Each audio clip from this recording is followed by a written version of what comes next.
What if we open the podcast with just like these front and center? I don't think that's bad. I just think you're cutting off the best one. A little better. But yeah, I guess this is like where they guess which one I think is the best one. Well, clearly it's an edge piece. Yeah, it is. It is. Well, I mean, I think your phrasing there, perhaps not. I was perfect. talking about brownies. I don't know about you, but like, I kind of feel like this is a Rorschach test where their vision of which one of these I think is the most attractive is something that will inform how I think the community perceives me. So it's the unshown Wolverine in a Speedo. No, it's the unshown Thor where he's in a bed and his hammer is under the covers in a suspicious position. Are you familiar with that image? That is not entering my Google search.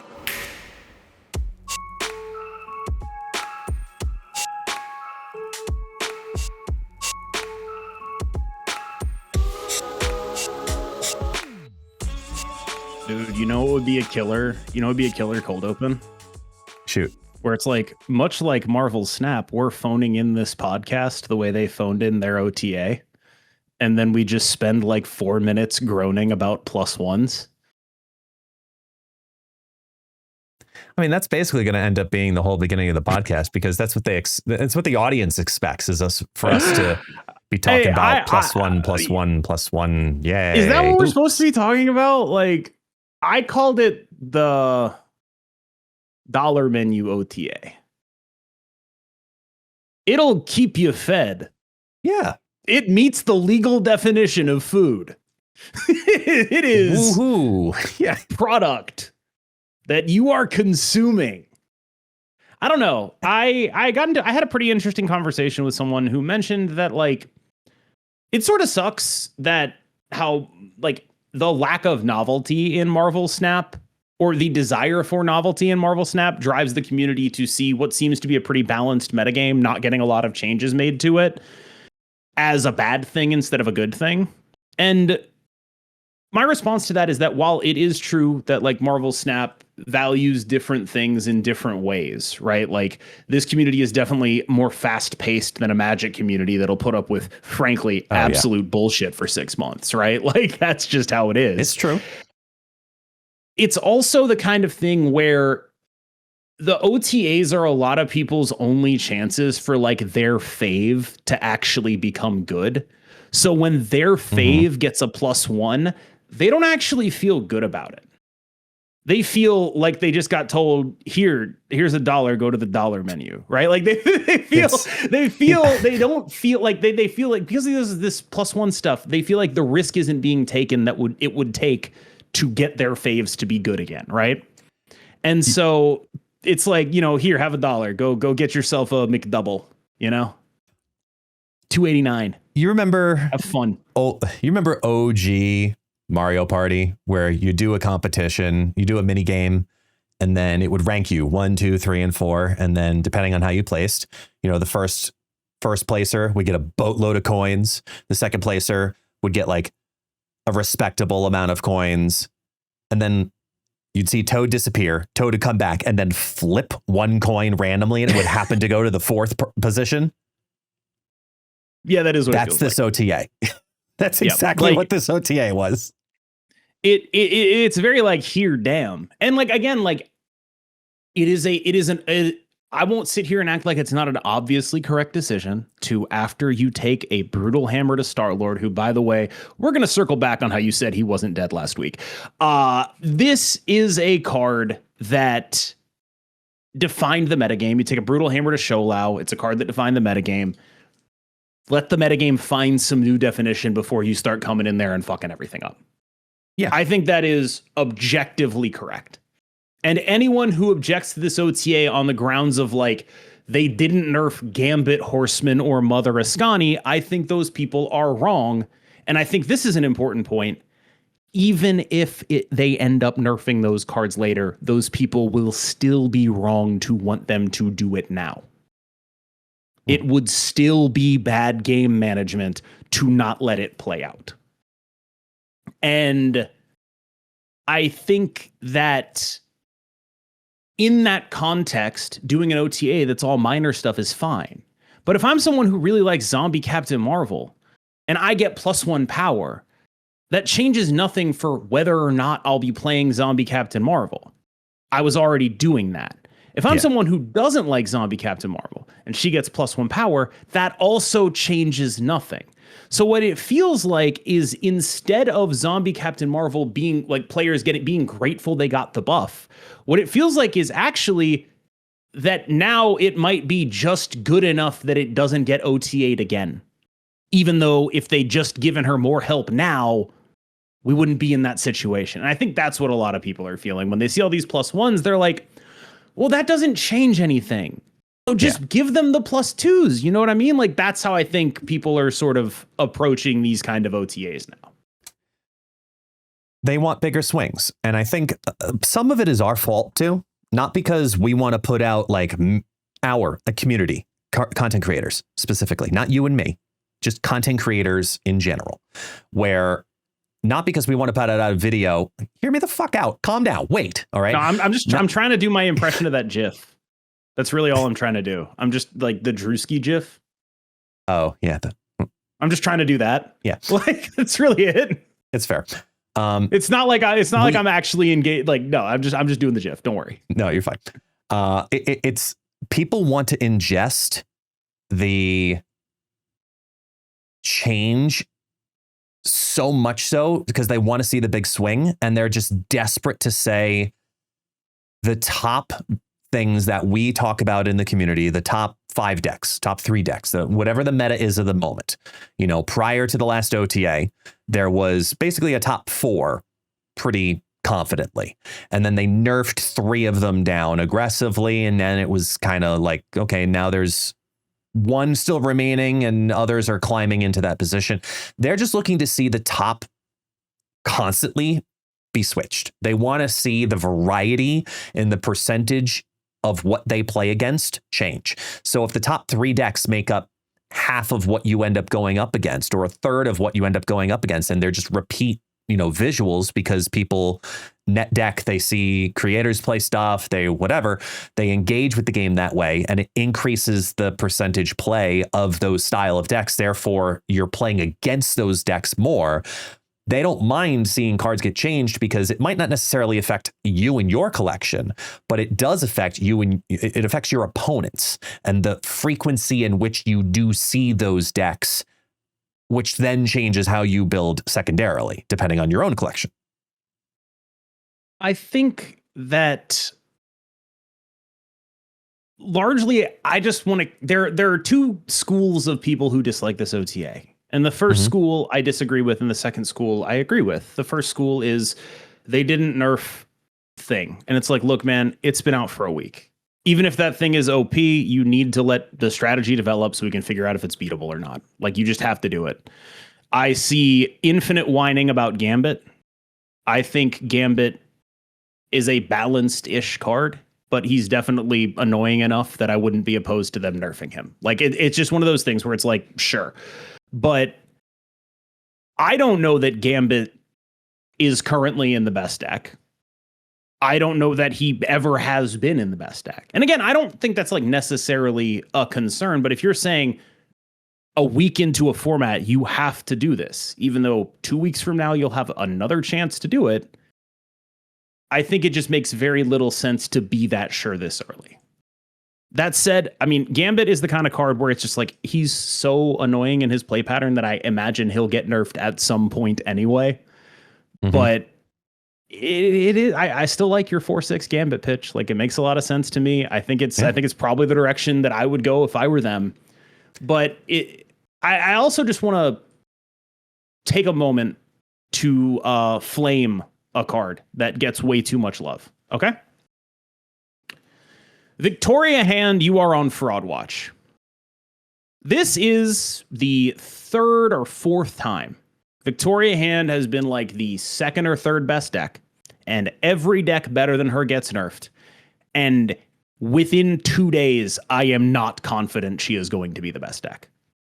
She is consistently the kind of deck that is totally fine second, third, something above her gets nerfed. Everyone is like, oh my God, she was already the second best deck. It's her time now. She never is. It's never her time. And you can tell from the way she's like, literally the only thing they have had to do to this card ever is take a point of power off of it. A card that we're copying that buffs itself when you copy it. That's the only thing they've ever had to do to this card that is supposedly so incredible. What Victoria Hand's skill set is consistency. She is consistently a good deck. But every time people mistake consistently being a good deck when great decks are nerfed for being a great deck. And that is happening right now. She constantly does this. You are in a metagame. The two best decks are big numbers combo decks. She gets nerfed. Boom. They get nerfed. Boom. It's V-hand time. It's never true. It is never true. The only times it is ever true are when the tech cards that cover her ass are pushed to insane degrees. Yeah, when Deafening Chord is running around, V-Hand loves that. When Shadow King is super cheap, V-Hand loves that. But that's what defines whether she ends up being good or not. She's just fine. And I think it's fine to be fine. I don't know if Fraud watches. I don't know if Fraud watches the direction I would necessarily point when it comes to Victoria Hand. It would be more along the lines of, I look at Victoria Hand very much the same way I look at Tribunal and Erisham. Well, I should say Old Tribunal. Erisham's a good rip, yeah. And Erisham, where, okay, there were changes. What do I do now? Yes. Old Faithful. Yep. You just go to Old Faithful. It's good and it's above rate, but it's always a bridesmaid. You know who Victoria Hand is? Here's a sports reference for you. Victoria Hand is Blake Griffin. Oh, it's the next LeBron. Look at those dunks. Oh, and Blake Griffin had a great career. Blake Griffin's going to be a Hall of Famer. Blake Griffin was a really good basketball player. You could call her Chris Paul too. I think either of those comps work, where it's like, these are undeniably great players. They did not supersede the people who they were supposed to supersede. Okay, so I'm gonna spin your own reference differently, where I don't think it's about who's the next up and comer to take over the top. It's more a matter of, okay, I need to bench a starter who's my sixth man. I think Victoria Hand is the sixth man of Marvel Snap, where, okay, listen, we got to take a break off of this. Who goes in now? Victoria Hand. You replay this instead. Hey, look, we got to nerf the Star-Lord deck. What are we playing now? Jamal Victoria Crawford? Hand. Yeah. Jamal Crawford. That's tough. John Starks. Like, you're in that realm. Isaiah Thomas, not the one you're thinking of, but the OG. The short one. No, the short one. Not the OG. Yeah. Yeah. I was like, okay. Yeah, that's more the direction. If we're making a sports analogy, I would probably put Victoria Hand, because you need to see what's going to happen, but you still want to do well. Okay, let's see, what matchups am I going to be facing up against? Am I facing up against a lot of Shadow Camming? Am I facing up a lot against Killmonger? Am I facing, et cetera? You know, is there a lot of Stardust happening right now, et cetera? And then once you know, you say, okay, back on the bench you go. Here's the deck that counters the meta. Or here's the deck that's in the meta, and here we are. And Gambit's done a lot of good work for her. Like, Gambit's been really helpful. All of my Victoria Hand decks are built around three things. There's Victoria Hand games, there are Gambit games, and then there are games where I just copy whatever goes the absolute tallest. Whether that be like Lin Lee, I've seen some Sasquatch running around, but functionally that's the same role. Like, just something that goes tall. Like, that's what it's there, right? So she's a good, very solid deck. Really reasonably strong power output, good mix of interaction and power, powerful draws that leave a lot to be desired in terms of they're fair and powerful. They leave a lot to be desired. They're never overpowering. They're just generally fair and powerful, unless you're getting Gambited, in which case it just feels terrible, right?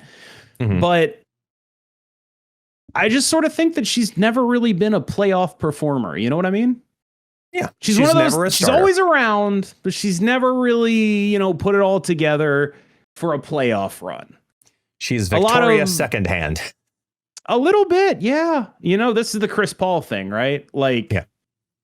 Undeniable Hall of Famer, MVP level player, no rings, and it kind of is his fault a little bit. Like, it's like not his fault, but it's like a little bit his fault. And you just have this like, that's sort of where I'm at with her, is just like, look, if we get another one of these happening where everyone is like, look at Victoria Hand, it's going to be the best deck. And then it's not even the best deck with Mother Rascani, the card that copies things in hand. Fraud watch. I'm just saying. Like, we're going to put her on fraud watch. Again, I hear you with the fraud watch. I think it's mildly valid, but also mildly. I mean, I'm using it in the sense that NBA Twitter uses it, which is to say anyone who loses a playoff series is a fraud immediately. Like, that's just how it works. If you lose to somebody, you're a fraud. But if they beat you, they're a fraud because they beat a fraud. That's how this all works. Like, these are all still great players. If there's one I'm going to put on fraud watch, and you might think I'm a little crazy, but if there's a card I'm probably putting similarly as you're approaching fraud watch right now, because we've been in this position before for too long about which one do we play. I think we can officially start looking at benching Sandman a little bit more. I don't know that I think Sandman was ever not. I think in order for me to like put you on fraud watch, I have to think you were doing something that you are now not, right? Like this guy was a tech card that we only ran for Sholau. It was like when the Raptors got PJ Tucker to stop LeBron. But that's not a fraud. That doesn't make PJ Tucker a fraud. That's LeBron. Like, you're not supposed to be able to do that. Here's the thing, though. I think people very often look at Sandman as well because they're like, oh, this is also, it was for Sholau, but now it's for Mother Ascani. It's for like, hey, you've got a bunch of reductions, but to be completely honest, Mother Ascani is reducing those things so much so that it doesn't freaking matter, in my opinion. Sandman doesn't stop a final play from being effective enough to win. It stops it from being overly effective, but it's still effective enough to win. I think it brings the game within reach for specifically Doom 2099. I think Doom 2099 has very limited 5-drop space. And if you told me because of that we're not playing Sandman anymore, I would already be with you. Like, I would already believe you because I didn't want to play him in the first place. I do think that, like, he does do a reasonable amount in that matchup. It's not the most. If you get Grandmaster Mother Ascani, he's not doing shit. But just a normal Mother Ascani can take them off of, like, you can take them off of their combo to a degree that does actually matter, because if you don't take them off of their combo, you're getting crushed. The question is he a better 5 at doing that than Cosmic Ghost Rider or Lady Deathstrike or just running a Legion? Like, that's the big debate. I don't think Sandman is a fraud. I think Sandman had a metagame he was good in, and now we're in a metagame where he's slightly less good. But I think he is still better than he has been in a while. I do think that. He's on the downhill, in my opinion. I think that his time is limited, and I've already started making cuts and replacements. Like, I'm finding much more value in something like a Lady Deathstrike over a Sandman right now. Similar ideas. This is Pistons Blake Griffin. Where it's like, you got one good year left, buddy. You got a little bit in the tank, but we are starting to get worried. You did mention something too that I actually have on my notes to talk about, and so thank you for being able to bring up the segue with this. I do want to talk about Cosmic Ghost Rider for a second. You mean my sweet baby Jesus himself? Yes, sweet baby Jesus himself, the Cosmic Ghost Rider himself. Yes, and that is exactly my point. Where don't you dare. Don't you say it. Don't hear me out. Don't you fucking say it. Don't you fucking say it. I will say some things, but listen in comparison. Okay. A couple of weeks ago, whatever it was now, when we had the skill nerf And we were like, okay, we've got Red Guardian, we've got Cosmic Ghost Rider, and so we've got everything covered as 1, 3, and 5. Like in each of these costs, they have to have a certain, strength to them. They have to have a certain responsibility, etc. Just for the record, I think that was 4 months ago. Yeah, whatever it was, weeks ago. You said it was a couple weeks. Just significantly. You gotta remember, I am a overworked content creator and father. Time does not exist for me. It is just I blink and the next year has happened. So it could have been 2 days ago. It could have been 2 years ago. It's all the same. And in that time, we went from having a constant debate of when do you play 1 cost control, 3 cost control, 5 cost control. And then they removed the power reduction. So it's like, okay, now you're basically never playing 1 cost control. Now it's either 3 cost control or 5 cost control. I've gotten deafening corded a shocking amount of times recently, by the way. Don't know what's up with that, but it does seem kind of good right now. Mainly just because 2 cost season pass card, I guess. But no, there's just like a lot of there's just a lot of people doing let me leave my guy out there on the board that costs 3 or less. And it's like, all right, if you're running that out there, your Maverick, your Captain Carter, whatever it is, your Victoria hand that you're going to copy, your Gambit, there's just a lot of the way those decks set up is just like, let me run it out on the board. When they're not Ascaniing, they're just running it out there. And it's like, well, for one, I might as well. I've been seeing some of it. I wonder if there's a world where with Cosmic Ghost Rider, he's out of those 3 categories, too far of a gap between the 3 and the 5. I think that's the 3's fault. They were like, we can't possibly print a 3/5 that does something good when it's the one that does the least, that it does that good thing the least and is the most play aroundable. Red Guardian's the fairest one because that's the one you can play around. Hello, I am Sam Wilson. I've moved my shield into the location that you're going to Red Guardian. It no longer functions. That's the fairest one. This guy, the thing about Cosmic Ghost Rider is, I think of, if we're really going to get down to it, Cosmic Ghost Rider is kind of a shit card. He is a card that allows bad decks to cope their matchups into better decks. But they're still not very favorable matchups. I had a game where my opponent Mother Ascani to Maverick played out 2 6 power Mavericks because Storm had also gone off. I Cosmic Ghost Ridered one of those Mavericks. They still got 40 points in that lane and I died. It is... My take on Cosmic Ghost Rider's role in the metagame is that he allows for more metagame diversity by making matchups that would otherwise be 100-0 into 60-40, which means you can justify playing a lot more mediocre bullshit. My contention is that this is the ideal space for a tech card to exist in. He's not overpowered. He's certainly not winning a lot of games.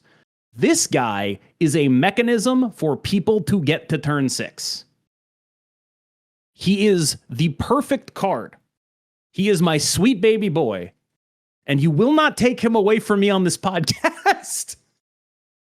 A mechanism to get you to turn 6 is an interesting way to look at it, because through 2 different perspectives, the same card can be viewed as a waste of time simultaneously. Where if I'm playing Red Guardian as my opponent and I'm Red Guardianing the Victoria hand, right? Love to. Red Guardian that out. Boom. It's done. As the opponent playing Victoria hand, if you're going to kill my combo, kill it on turn 3 or turn 4. Don't kill it on turn 5. I'd like to move on. I think that's an interesting point. I mean, if you told me that the upshot of this conversation was they should give Red Guardian his 3rd power back, I would be like, yeah, that's a great idea. I think because I think that's I think these are these sort of modular tech cards that are very play aroundable. They're very interactive. They're much less yes, no, right? Yeah. They are good for the metagame because they make obvious bullshit combo decks that just do one thing every game happen less, but not good enough that they make those decks disappear or even not be the best deck in the game. The key thing about Cosmic Ghost Rider is I think we basically all agree that the two best decks in the game are decks that he's supposedly good against. Mm-hmm. That's what I mean when I talk about him being awesome. He lets you do things like play Shadowlands Daredevil Ramp, which would otherwise be wildly unplayable if it did not have this suite of Disruptive 5s and Magneto. It would be the most unplayable deck in the entire world. He lets you do things that would otherwise be impossible to do or generally ceilinged out. I think Cosmic Ghost Rider increases diversity in the metagame by dealing with these decks that are just one note, I'm going to out-ceiling you, in ways that are interesting.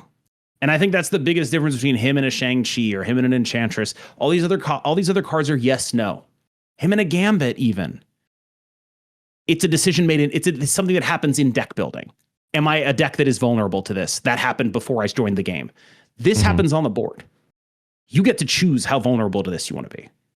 And I think that like that is the most ringing endorsement you can give a card like this. Is that I think that unlike approximately every other tech card in the game, this guy is actually helpful. He's actually helpful. And I'm keeping an eye. This is not fraud watch. That's the wrong term for this. It's just like it kind of is the right term. I'm not gonna lie. No, it's play watch. It's like, sure. Are we getting too comfortable defaulting to, okay, I need a Cosmic Ghost Rider? It's more about that, where first off, Red Guardian deserves to get his other power back. I think 100%, make him back to a 3/3. That's more than deserved at this point. But simultaneously, I think you can make just as much of an argument that if you're going to play Cosmic Ghost Rider, you really got to make a decision if he's a 5/5. I think the decision would largely be to leave him out of your deck, which I think would be negative for the metagame and negative for metagame diversity. That is my contention. I think that this specific mold of tech card is something that took them 3 years to get to. And I think it is really good that they are doing tech cards that are beyond yes, no. A lot of Marvel Snap tech cards are in another game extremely unplayable because they're so specific. Yeah. Like Shang-Chi is basically Hero's Downfall from Magic the Gathering. It's fine, but like they have cards that can just kill anything, right? Yeah. Just whatever you want. And having the extra restriction on it would make it kind of unplayable. Marvel Snap being a game that is played on locations and with a board like this allows this kind of design. I'll say it. This is the best designed card they made the entirety of last year. I don't know if all this stuff was something they understood when they were doing it. But no card has done more for the game of Marvel Snap being interesting than Cosmic Ghost Rider. I'm so serious. I can get behind that for, percentage of impact or of I don't know how to word it, but like just impact itself, like how strong the impact has been that he has. He also kind of sucks is the thing. Like, that's what I love about him. He kind of blows.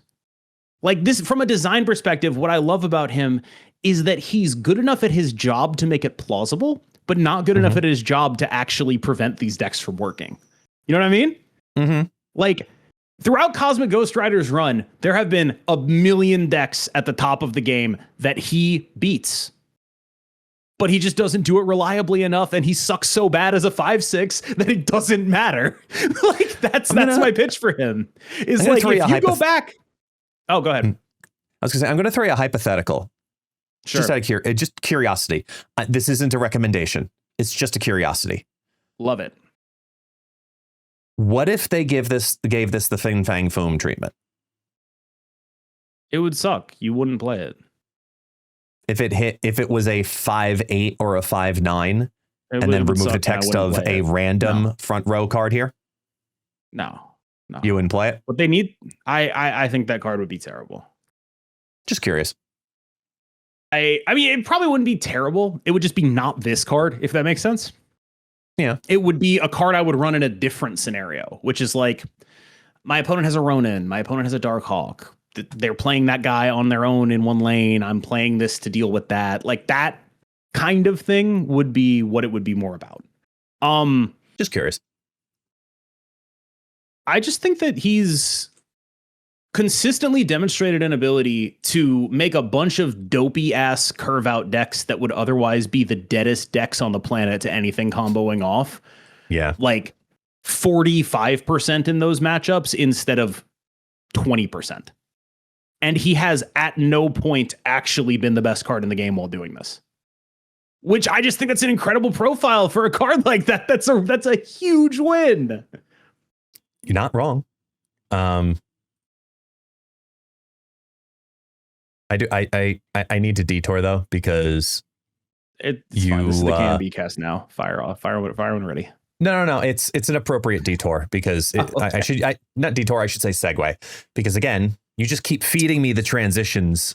Right. I'm just going to run with them because you are Big Italy. It happens. By the way, big thumbs up with that whole conversation. I saw your comment that you were like, I'm Big Italy. And I was like, you know what? I should probably start calling him Big Italy. I think it's an extremely funny gag for Jerry and I to both have a podcast that we co-host with a man named Big Italy. I think that is maybe the funniest possible thing that I could do out of this. So I'm going to, it's happening. Done. I do. I don't know if you're going to want to do that though, moving forward, because I do have a confession to make. I may not have the hair that you do, so I can't show how crazy I am in regards to it, but I have been, I've been doing the crag. Huffing some crag? A little bit. Man. I got to tell you, this is one of those ones where I actually do feel like, if they made this a 3/5, he's kind of a real card. I agree. as much as I agree.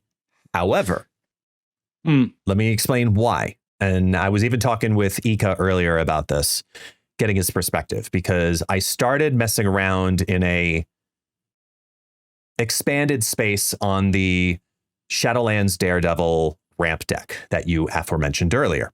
Hence the segue conversation. And where I ended up, where the space I'm currently messing around in is, first off, the Shadowlands Daredevil deck for Ramp is very good. And there's definitely some really cool things that can happen in there.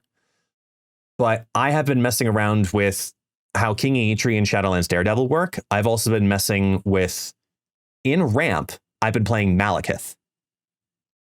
And I've been experimenting with Kraglin. That one seems mid. But I do like this deck. I've played, give or take a couple card choices. I've enjoyed Shadowlands Daredevil Ramp more than I've enjoyed pretty much any other Shadowlands Daredevil deck. It's a great example of a deck that Cosmic Ghost Rider takes from being like 0% to like an actual matchup. Between Cosmic Ghost Rider and Magneto, you can actually play games of Marvel Snap against the buff deck, which would otherwise be the world's deadest deck in any time they played anything. And I'm at the point where I'm experimenting with different mixes on this deck, where originally I had I put Giganto recently in here. Before that, I had Legion. And then before that, I was like trying to figure out, okay, maybe Legion's good. But then I was also putting on the watch list just as much. I was putting Lady Deathstrike, because that's actually basically very good. The deck that I play. I play this one minus Kraglin, minus Blob, plus Chamber, plus I think probably another 5, if I had to guess. Right. And then outside of Kraglin, like I said, that's where I was originally. I had Malekith, and I'm trying to see basically what the whole goal of doing so was trying to find how to mitigate Shadowlands Daredevil's demons the best, because one, Blob, absolutely fantastic with him being at 13. In this type of deck, he's at least 18 power almost every single time. It's very rare that I'm below 18 power with a Blob. So to me, always a win. It's just a matter of finding what that mix is beforehand. And I do think that there is a version of this somewhere that ends up becoming a top 3 deck. The other thing I was also messing around with was no Eitri and putting in Maw, because it's something that Malekith can pull. And I was like, okay, that's also a win there too, because then you've got the draw. But then, okay, if you do that, do you maybe reduce out another big guy and put in back in the Kraglin, because you've got all that? And there's so many different ways to go with this. There is a best shell, I think, of this deck somewhere. We need a little more time kind of tinkering between, all the different variations. But I do think that this right now for Shadowlands Daredevil has, like you said, I wanted to say it is the best of what that card is presenting right now. And it is also the last place that I expected it to be its best home. It was one of the first decks I tested, but I didn't expect it to be the best deck I tested with Shadowlands Daredevil. Well, I think it's because, the big thing with Shadowlands Daredevil is he is just 0% into combo matchups if you're not playing good tech, right? He's a great stat stick. There's no argument about it, but he's diluting your deck, and he is not going to be able to be a stat stick that matters if your opponent is scaling multiplicatively. So go back to the deck screen real quick. The reason this deck gets to do so well with him is because it has all these 5-drop slots. Like, I'm pretty sure the version I'm playing is just Legion over Malekith. And it's just like, okay, now I've got a bunch of free wins in here. I can win off of Legion. I can win off of Cosmic Ghost Rider. I can Lady Deathstrike something. I can do all of that stuff to cover the weaknesses of Shadowlands Daredevil. I'm off Ebony Maw, but it's Atri. Right. He sucks. Don't worry about it. Like, he's horrendous. I like him, but he's just, there. And I think I'm off Blob, but again, it's not worth, like, the point I'm making is the 5s, right? Yeah. Like the set of 5s. 5/5s. This guy is a stat stick. What does a stat stick need? A stat stick needs a bunch of really strong tech cards to actually handle what the stat stick can't. So this guy is going to be a 2 very large. Maybe he'll get a demon. It'll be awesome. He'll be a bunch of power on the board. It doesn't matter if your opponent combos off on you. It doesn't matter if they start copying gambits. You need to stop them. Well, you could beat the gambits anyway, but like, you need to stop them from copying their V hands. You need to stop them from doing Captain Carter stuff. You need to stop them from doing Maverick stuff. You have options for doing that in this deck. And that is fundamentally the thing that makes it the better Shadowlands Daredevil deck to me, is just, it's literally entirely just, it has the ability to play a bunch of tech cards, where every other Shadowlands Daredevil deck that I've seen hasn't adapted to that new reality. They're just like, here's a bunch of points. And I think it's a pretty respectable amount of points. Like, my Shadowlands Daredevil video, I titled it like, I'm pleasantly surprised with Shadowlands Daredevil, because he's more points than I thought he would be. But fundamentally, a card like that needs to be backed up by tech or it'll get run over. And it feels like a lot of the people building Shadowlands Daredevil decks have decided to just play like techno-organic virus, and there's nothing wrong with it, but like, you're never going to be the best deck in the game if you're not addressing the things your opponent are doing. Like, you do not have enough points to invalidate your opponents in this deck. You have some great, there's a difference between efficiency and total output. Shadowlands Daredevil is incredibly efficient, but you lose if they're able to output you. And so you need things that can stop them from doing that. And whether that be like, I have Legion for the Magic decks, I have Cosmic Ghost Rider for the various Captain Carter things, I have, Lady Deathstrike for all the decks that are playing a bunch of small things, trying to add them up into a bigger thing. That's the thing that helps him function. And the other Daredevil decks just don't have that. There aren't a lot of decks that can run 3/5s, Like, you could probably jam this dude in Arishem and it'd be chill. But like, you need the ability to cover his ass. You need it. He needs. It's not even a matter of cover his ass. It's a matter of, okay, if I am going to dilute my deck, anything that has 6 power or more, which is obviously why Ramp, works so well with functions. it. Yeah, he's just like a 2/11 or whatever. Yeah, in every single draw. But if I like, to use your favorite phrase, if I zoom out for a second here and I take that deck. It's an interesting dynamic. Yes, it is. Take that same exact idea and I take all of those draw cards, right? We put back in King Eitri because, okay, he's going to help you to draw that card out, right? Take out all of the ramp stuff, right? All the ramp stuff, and just go to the actual core of, this is this is where you're starting from. You have the lowest possible way to work from. You have Shadowlands Daredevil, you have King Eitri.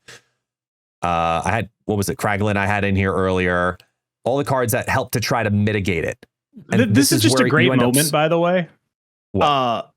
Where you're like, all right, let's take out all these cards. You know what we're putting back in? Kraglin. No, hear me out. Like this, I know why is you the point did I'm it. making. I understand. I'm removing it from the context to make the joke. Yes. So if you start with like, okay, you have Shadowlands Daredevil, he's the cornerstone of your deck.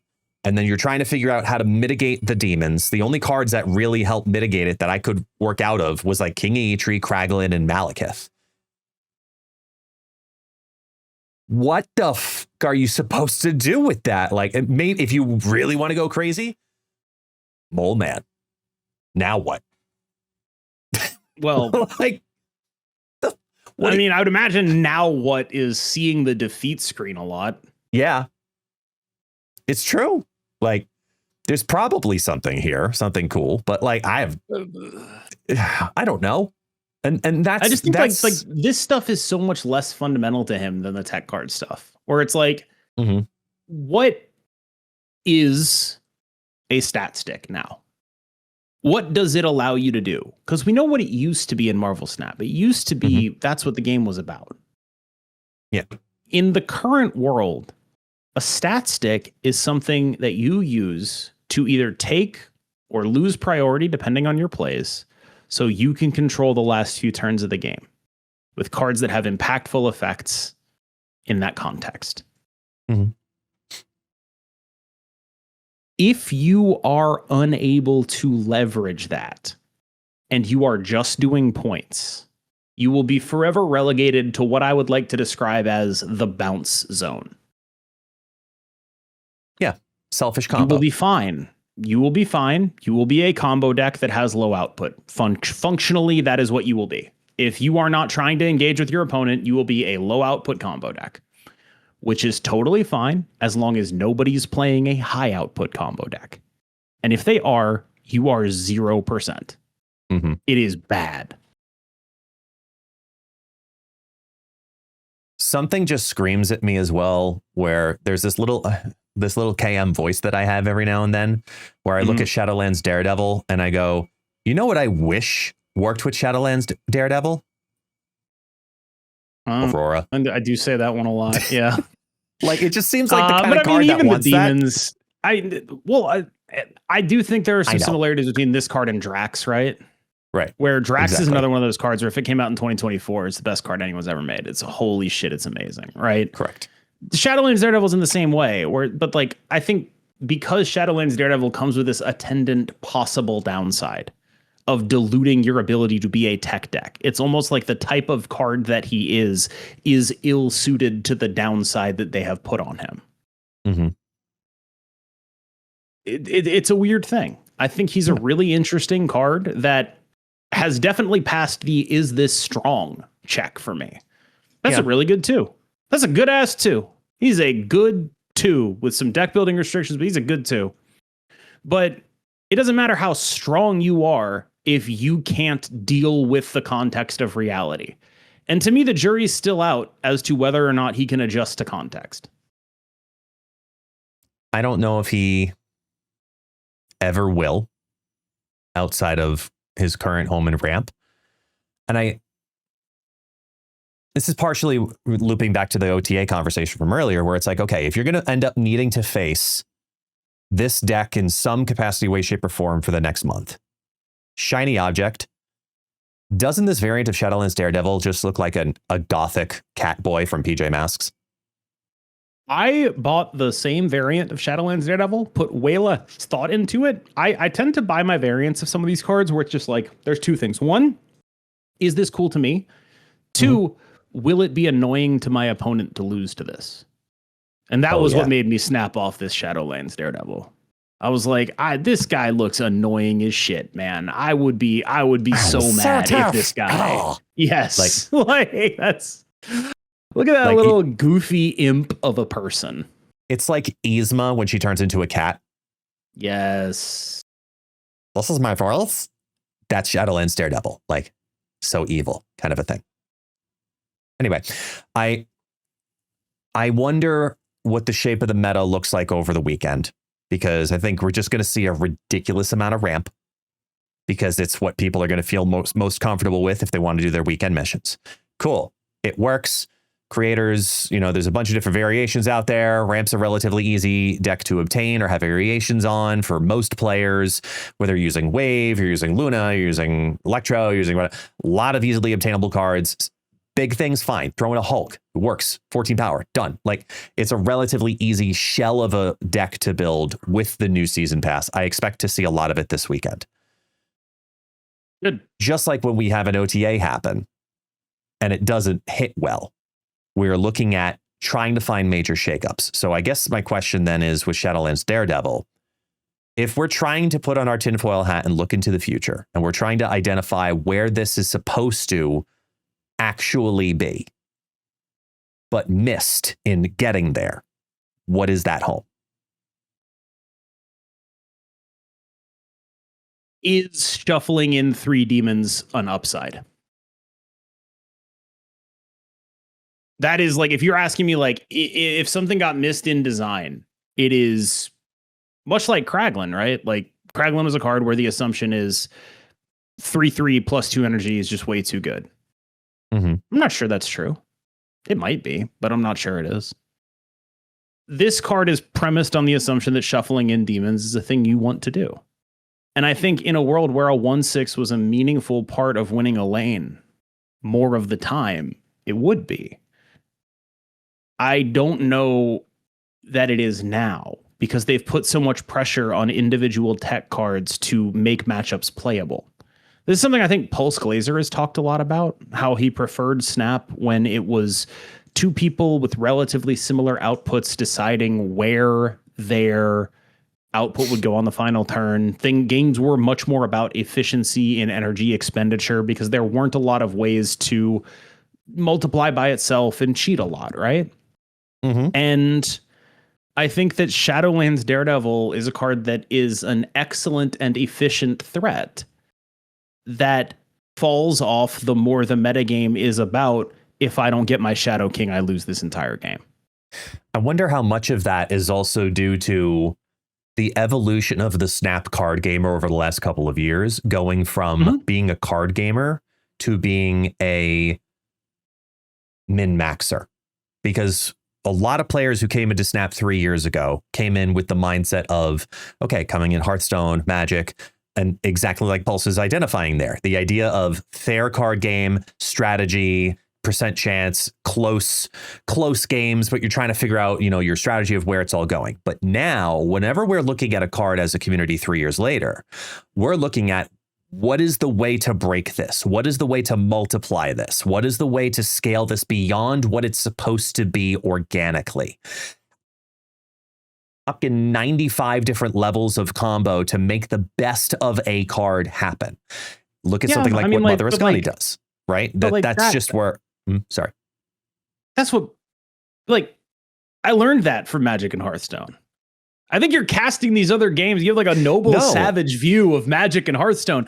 No. Being cutthroat about, like, is this going to be breakable? The Magic people are who taught me how to be that way. No, but 3 years ago, you had a much larger base of players that came on in that were more of that mindset, in my opinion. Now, we're in a 3-year later game. And you've got basically 2 completely different pools of people. You've got the min-maxers that have been playing this for 3 years that are exactly those same people that have continued that thought process for the last 3 years. But then you have this entire other sector of people that are trying to come into the community, that are trying to decide what to play.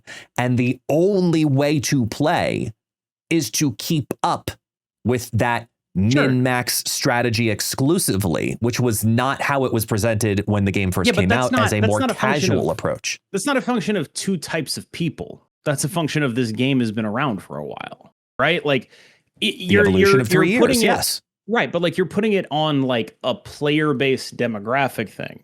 It's about the game. It's about what has changed in Snap, not about what has changed about player-based mentality towards Snap. The game is more like that. It's not because people wouldn't have been like that in the past.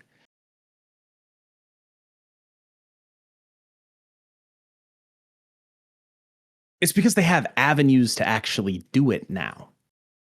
There wasn't Maverick before, 3 months ago, right? Right. Sorry, like 5 months ago. But like these cards that deliver, I know, these cards that deliver on these kind of combo fantasies, it's a natural progression of a game like this, where if things are not rotating, the things that become powerful at the beginning are very good stats things. But then the more cards they make, the less willing they are to make an even better stat thing. But the more willing they are to make a card that's like kind of finicky.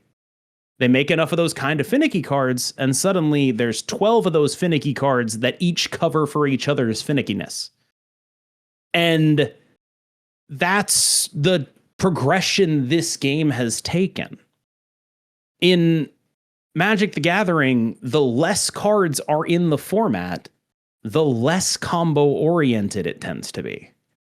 But the more cards they get to, the more capability people have to do things that are unfair because of the way in which you make cards for a card game. And so that's not because it's different types of players. It's because there are more possibilities. So now apply that conversation to the community's analysis of Karen Page. What would you describe the community's analysis of Karen Page as? Dog shit. I would say that they are exactly correct. Okay. So when you're looking at the perspective of the card only can be two extremes, this is what my point is. There are only two extremes to be able to assess a card because of being 3 years into the game.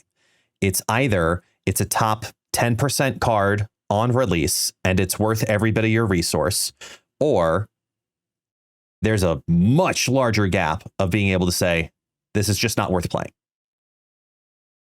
And you are closer in saying that Shadowlands Daredevil is probably closer to Karen Page than it is to Mother Ascani. Man, I don't know. I don't think in an absolute sense it's closer to Karen Page, no.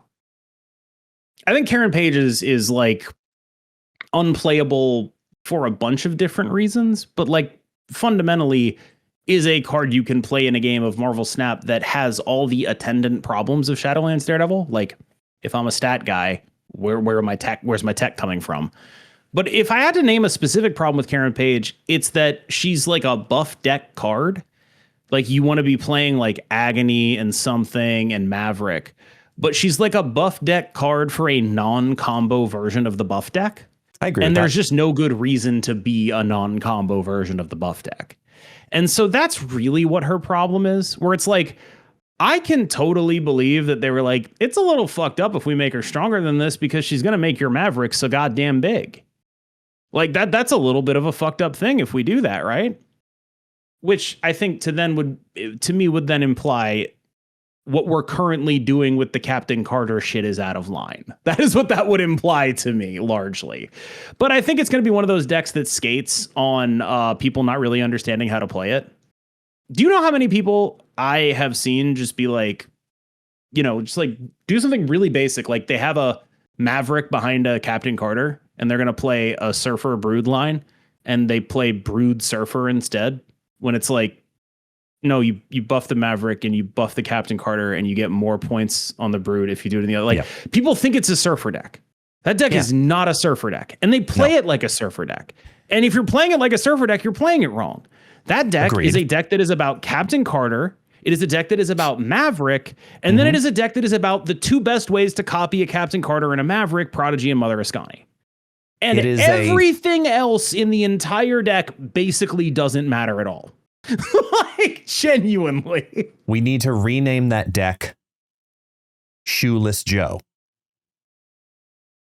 I like where you're going with it because, like, Show Lao, similar output. I like where you're going. Who's Joe, though? Shoeless Joe Jackson?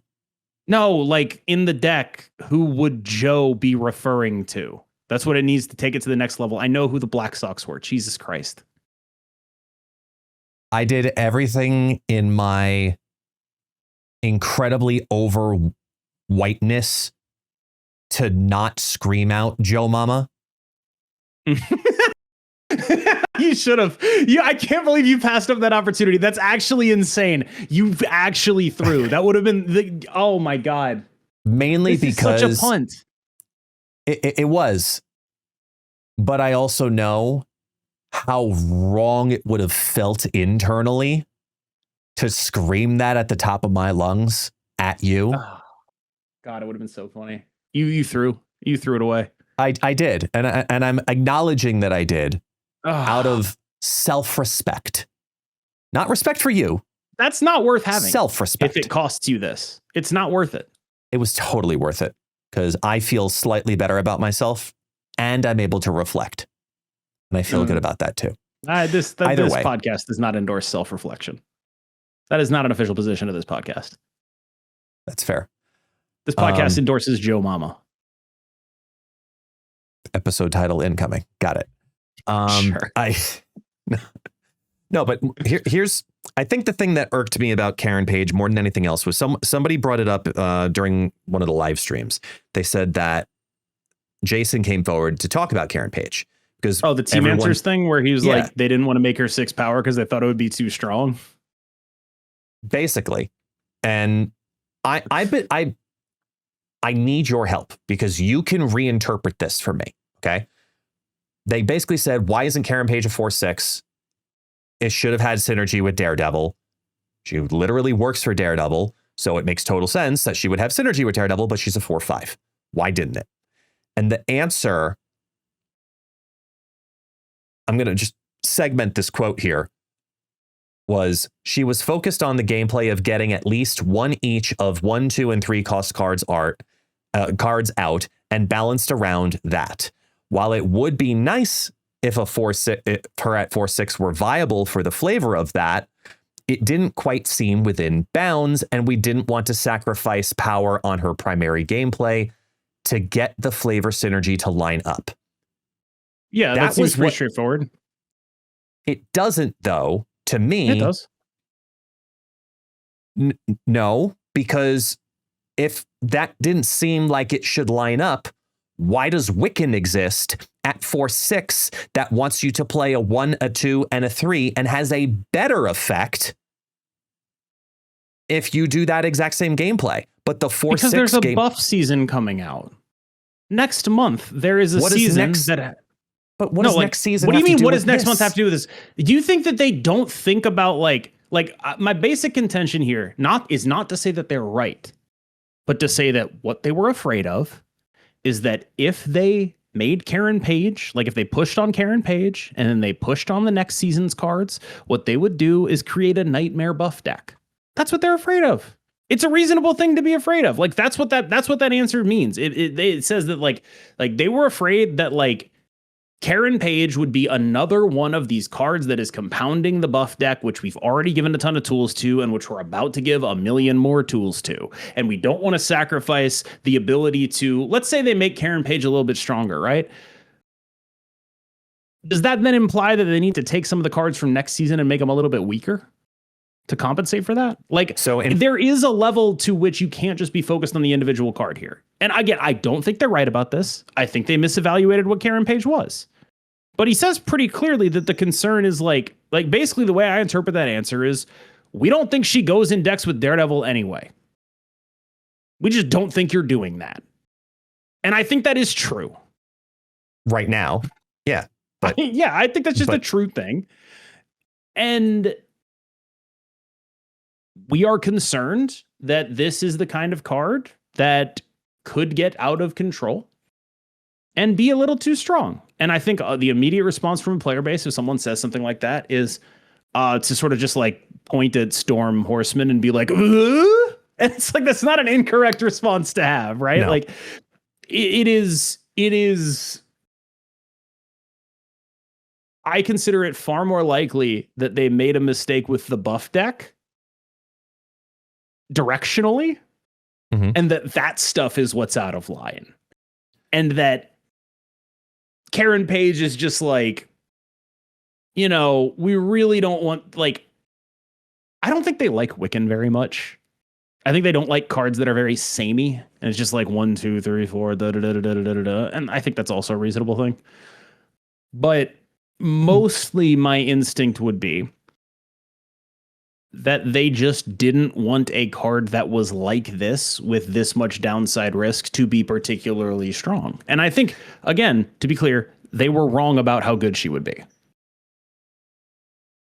I think they drastically overestimated her. But the answer he's giving is a basically correct one, which is, what do you mean you're going to play her with Daredevil? Like, as a flavor guy, I think the 6th power is pretty free here.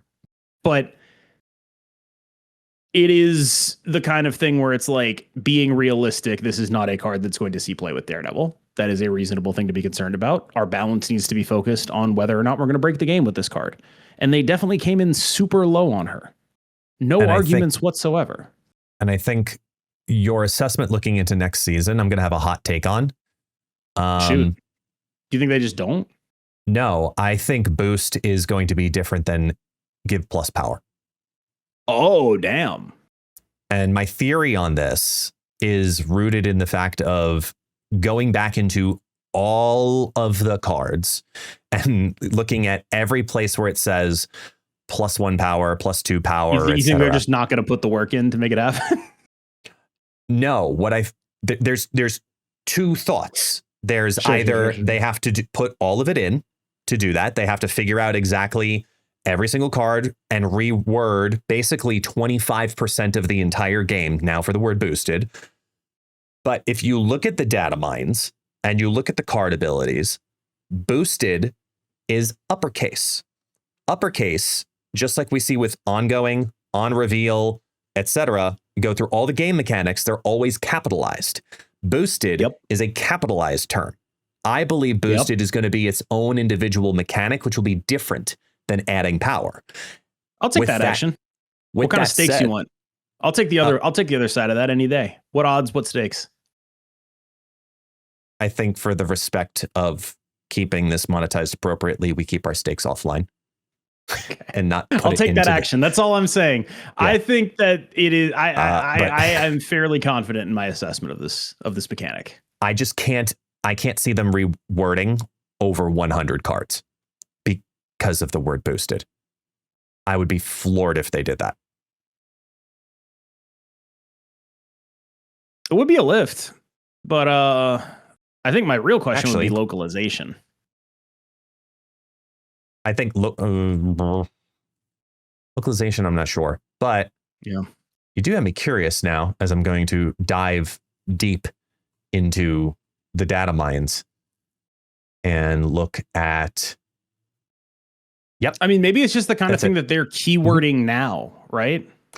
So if that was the case, then this makes no. So if what you say is true, that they are going to do that, then what I present as Exhibit A will make absolutely no sense. Is it a data mine that uses the other wording? Yep. I'll just be like, it's a data mine. Who gives a shit? What's it say though? No, like I actually want to see. I actually want to see Tarantula. Because he's one that like, boost this and 2 cards in your hand with +1 power. Right. So why not just say boost 1 power? And why is this lowercase? Oh, I just assumed that, like, but in much the same way that, like, I'm sure there's a card that refers to ongoings lowercase. No. All ongoing cards or that mention ongoing, use it in uppercase. Like if I don't know, this is definitely like kind of hedging on like. Let me put it this way: they've never been particularly precise with their wording, and I think this is assuming a lot of but particularly precise things that they haven't really demonstrated a lot of in the past.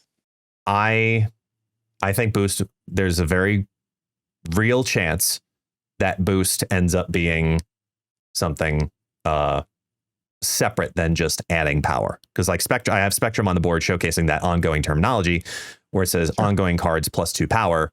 She's an example where it says boost your ongoing cards +2 power, or ongoing cards get boosted +2, or whatever. Like, that's a target for then something that would have to be rewarded. I would be shocked if they've reworded the entire game to that terminology. I'm not sure they will, but I think that would it be that much of a miss if they just released them and were like, this is how we're going to talk about them in the future? It kind of seems in range for them. It's kind of where my head is at, where it's like, I don't really think that's like not out of range. I think they could very easily do that. Yeah. I have one more tinfoil hat theory on this too. Sure. Just looking at how the data mines have happened. So I think personally that Spider-Man Brand New Day, which is a data mined set in the future. Okay. They have all these cards listed in the data mines, but they do not have a release date listed for J. Jonah Jameson. Meanwhile, J. Jonah Jameson has been getting new variants added into the game, and his power went up from 1/2 to 1/3 in the data mines. No ability still associated properly, but he's been getting variants for the first time in 3 years. I think, so you think J. Jonah Jameson, I think that not only are we going to get J. Jonah, I think, tinfoil hat, that Marvel has told somehow Second Dinner, and Second Dinner has told said data mine sites, do not post anything about J. Jonah Jameson, because it's something to do with, like, a major part to do with Brand New Day. That's my tinfoil hat theory, looking at the movie. I just don't like, not that I doubt the directionality of this, but like for it to be J. Jonah Jameson who matters that much. Like, is he not already supposed to be in the movie? It's J.K. Simmons, man. Is he not? I don't know. I just don't understand what they'd be hiding. You know what I mean? Like, what is it meant to cover up? Well, doesn't there have to be something to cover up for it to be a cover up? I don't know. I don't know what it necessarily is or becomes, but there is a world in connection that does have connections between J. Jonah Jameson and Scorpion. And we've seen Scorpion in the trailers. You're suggesting like interesting. He's a part. I mean, I'm suggesting there is a data mine Scorpion. Sure. I mean, I wouldn't. Like, the sort of thing is though, like, yeah, it's a Spider-Man movie. I'd be surprised if J. Jonah Jameson wasn't a part of the plot. It's a Spider-Man movie. I expect him to be a part of it, but you don't see him right now really heavily talked in or discussed or announced or promoted or anything in any of the marketing materials or whatever. You know, he's always just there. It's just what he's just J. Jonah Jameson. It's a character. In the comics, he's got a kid who becomes a werewolf, I think. I want to say he becomes a werewolf of some kind. Man-wolf. Yeah. John Jameson. Yep. He's an astronaut. He's an astronaut werewolf. That's about the extent of my remembrance of like that. So like that's the extent of my speculations as far as I go. But I it seems spurious to me. Like, I wouldn't be surprised if they gave us J. Jonah. I'd be pretty surprised if there was like a reason they were like told not to talk about it.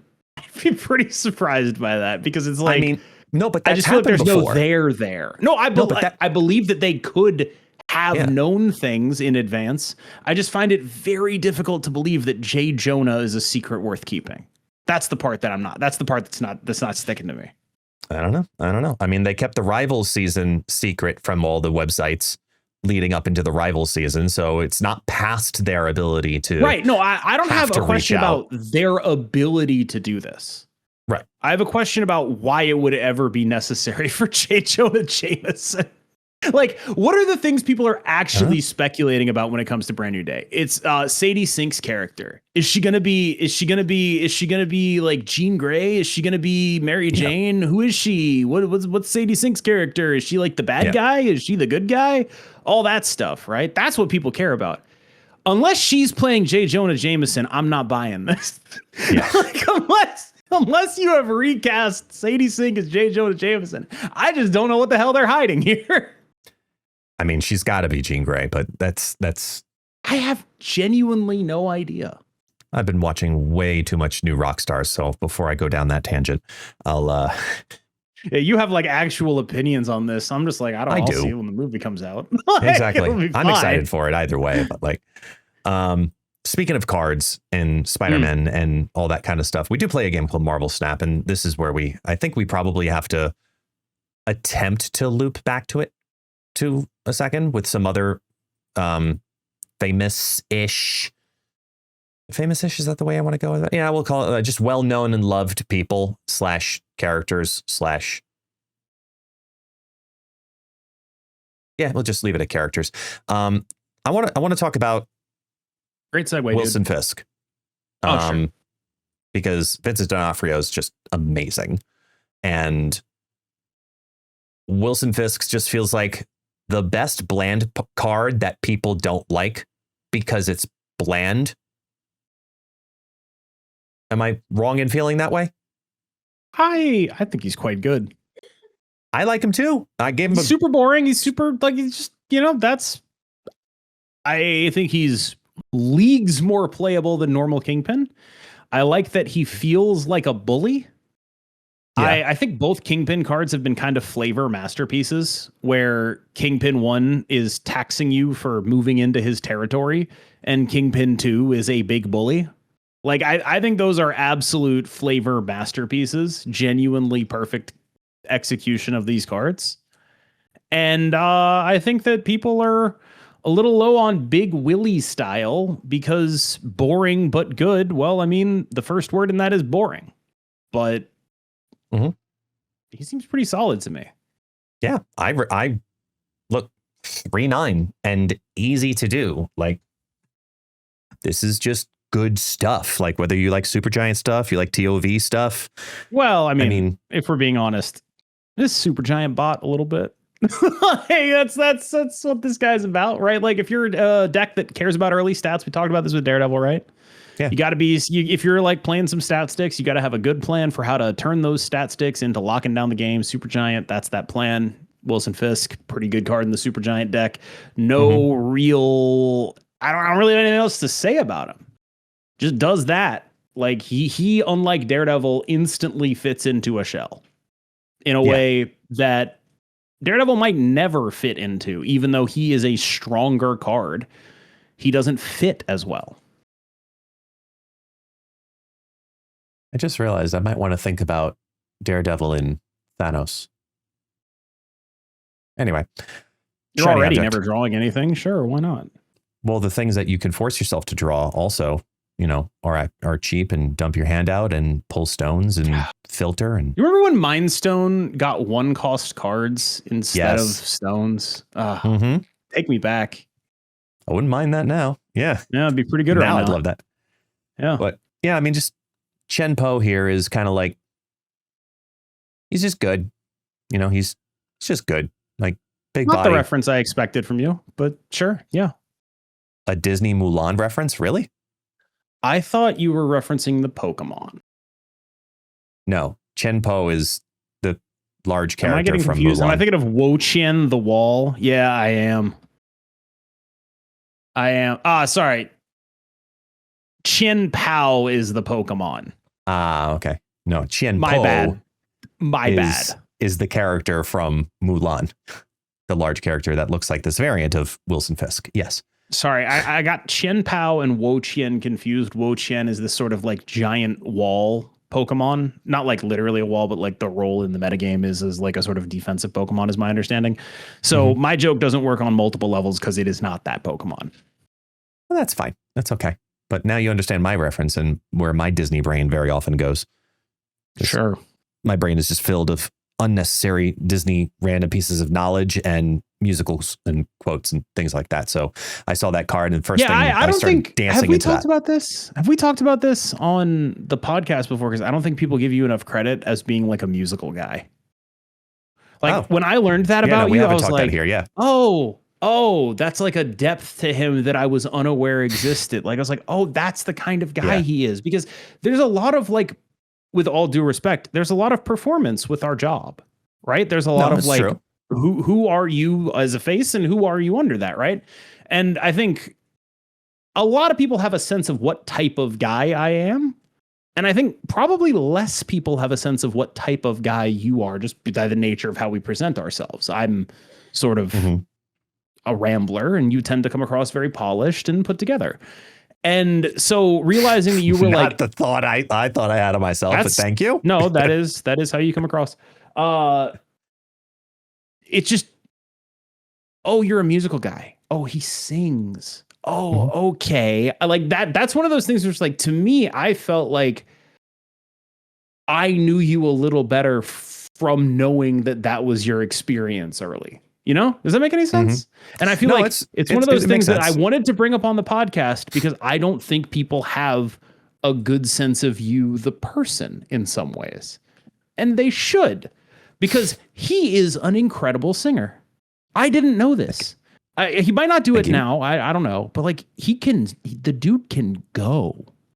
Like, this all came up for context. This came up because I forget, we were talking off stream. We were just bullshitting, yeah. Yeah, just like bullshitting after a pod one day. And yeah, I believe you asked me first about my degree. And sorry, no, you were talking about your degree. And then I was like, you'll never guess what my degree is in. And I did not. Yep. No, not at all. Because I have a bachelor's of science in music composition. With concentrations also in classical voice performance. So I went to music school. So I don't have a bachelor of arts in music. I have a bachelor of science, which is very odd still to this day. But, it's what I went to school for. And I was an instrumentalist for many years. I played trombone, all lower brass. That was how I got into music school. And then I switched to classical voice in year 2. And I focused all of my concentration there. And I've always done a cappella. I've always done musicals my entire life. I have this whole theater background, etc., music production, etc. And we just started going into this whole conversation about that aspect of me. And it was it was being on the other end of the conversation after me saying it, because it's not like it's something I hide of myself. It's just something that you and I personally had never gone into like deeper conversation about.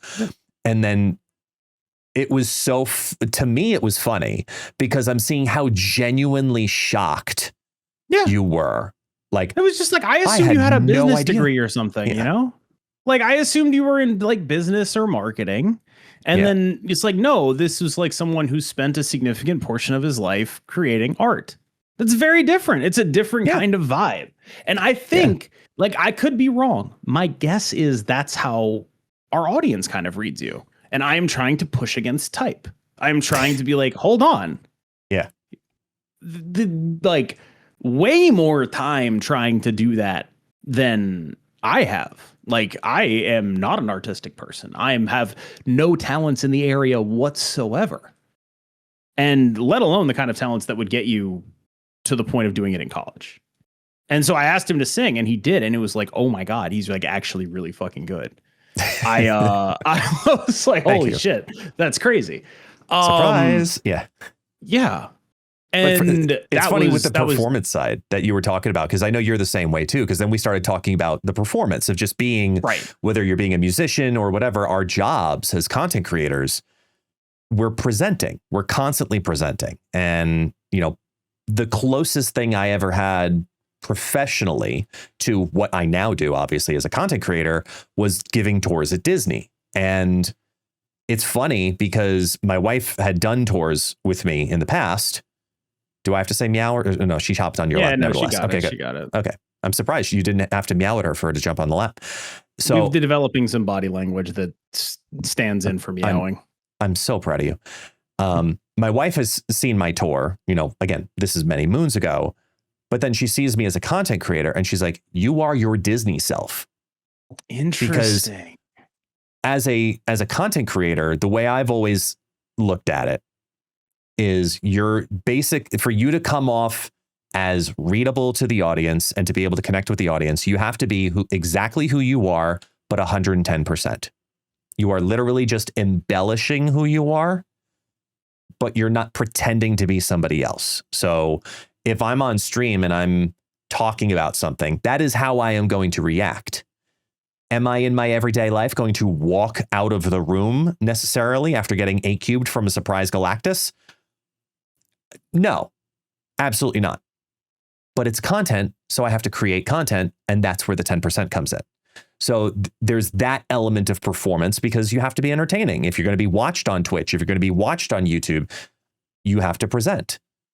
And there's different ways to do that too. Some people present via their verbiage like you do. You have an incredibly clear communication skill and you take the time to really choose your words very specifically to make them digestible to a larger audience. And you really go out of your way to communicate that to an audience that maybe has not looked at game design or card design or synergy or mechanics or whatever in a very different way. And that is a performative element that you have down.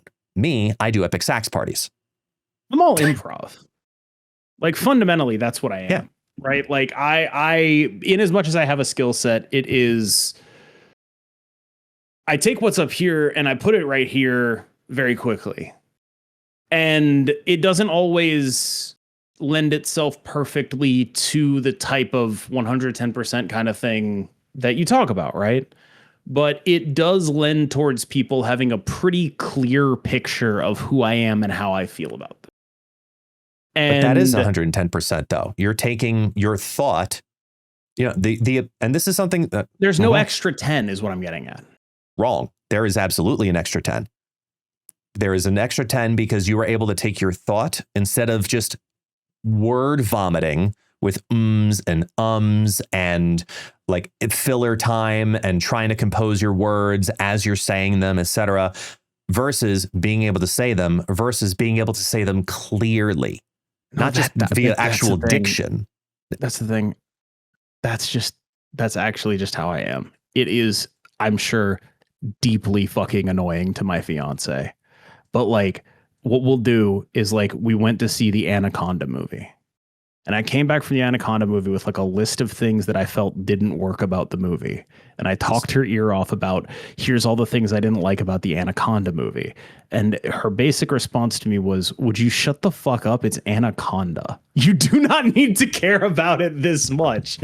Like that is, I am like genuinely, there is no extra 10% that I do for YouTube.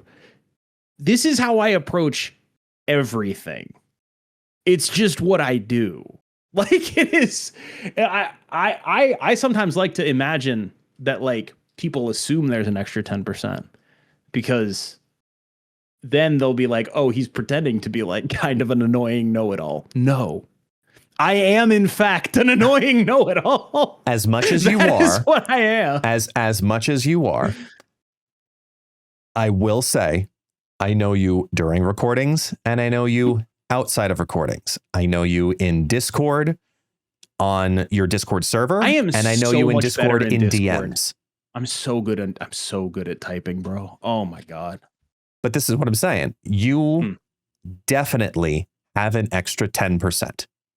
When the camera is on, is what comes out in the DMs. The extra 10% is like the effort to be polite.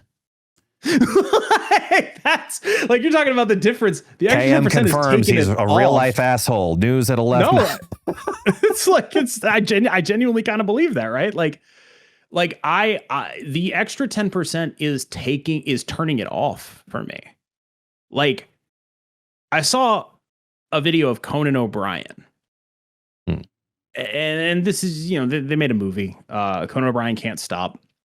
It's just like sort of a known thing about him that like you can know him for 18 years and he's just doing bits the entire time and he will have no real conversation. That is very much what I'm like. Like, this is the level I tend to operate at, and I have to dial it back in a professional setting. So like in your DMs, or if I'm talking with someone who like, it's like, okay, we have a work relationship. Yeah. This is how I am. And I turn it down. And that's the part where it like, I don't put an extra 110% into my content. I take 10% off to be a normal person. Like it's the other way. I'm glad you've chosen to allow your true self to then be on camera And then any other capacity in which we interact with you is horseshit. Got it. That's how I'm understanding. It's like I need to I know. not be a fucking weird freak. Like there are very few situations where there are very few situations in which a minor setback is worth yelling about how I'm going to find the nearest pier and jump off of it because I lost 4 cubes. That is a fundamentally ridiculous thing to think, say, verbalize, any of those things. Really? Because I'm pretty sure in the beginning of this podcast, you said you wanted to loop back to exactly that because you wanted to talk about Star-Lord's conversation again after last week's episode, where we did scream at each other over a PNG. You know, I don't think we screamed at each other over a PNG. I think we screamed at each other over my objectively correct take and your objectively incorrect take. That's what I think we screamed at each other over. Okay, I gotta admit, I am kind of putting it on now. Like, now that you've pointed it out, there is a little bit of, you know, I wouldn't talk to someone like that in real life. Yeah, probably. I'm doing like a little bit of extra 10% there. But you know, at least a decent amount of it is real. Yeah, no. The passion, it's like if you've ever done like debate club, it's that kind of stuff. Like there has to be you have to be a storyteller. You have to be doing some kind of performative element. It's like any kind of public speaking. You have to be able to not just get your point across, but more importantly, keep engagement. And obviously YouTube is a platform specifically that teaches you how to get better at it. Because if you don't, you just straight up don't do well on YouTube. And there is always a performative element, Mr. Don't Do Crag. Okay, there absolutely is. I stole that joke. From Heart of the Cards. It became my joke. But I've been trying to get better at that stuff. Like that's something I'm trying to improve at. I think for a lot of other people, they have a better perception of what other people want from them than I do. And so they're able to build something and work towards something. Like I think Dexter's an amazing example. Have you watched any of Dexter's One Piece content? He's probably the best One Piece content creator out there. And like he's made 3 videos. And it's because he understands how to make things good. I don't. Like my content is the sum of its parts, right? I am dragging up what is otherwise fairly lackluster production value with, you know, I guess you'd call it metagame knowledge, some amount of charisma, and being pretty good at the game. But I'm dragging it up. And I think there are other people who are significantly better at maximizing their talents in that way. And when I think of that extra 10%, you know, a lot of people are sort of intentional in the way they choose to present themselves. And I am not. I present myself as I am. And I think that lack of intention, I mean, it has benefits and it has harms. And when I talk about dialing it down when I talk to people, that is me directing that intention into like, this is not the time to do a bit, right? We're in a meeting at the end of a Golden Gauntlet to talk about what went well and what went badly. There is an amount of camaraderie building that getting off a good joke can do. Yeah. But getting off 5 good jokes, probably not the time. You know? Like that kind of thing. It's more about taking it off than it is about keeping it on. Or making sure I got like a really good joke. Mm-hmm. Like that Joe Mama situation. I would have snapped that off. Almost no matter the context of whatever possible. Like you could have put me in a room with Ben Brode, I'm snapping that off. You could have put me in a job interview, I'm snapping that off. Like, that's fair. That's just how it is. Like that's the life I live. It's a constant struggle against myself. That's fair. But you got me on an interesting idea. So this is going to be the moment that I play the outro music, which starts now. And then it's going to cut out and it'll go to the big snap thing now and listen. Oh, Fortuna. Keep it going. Keep it going. Keep it That's going. all I get. That's all I get.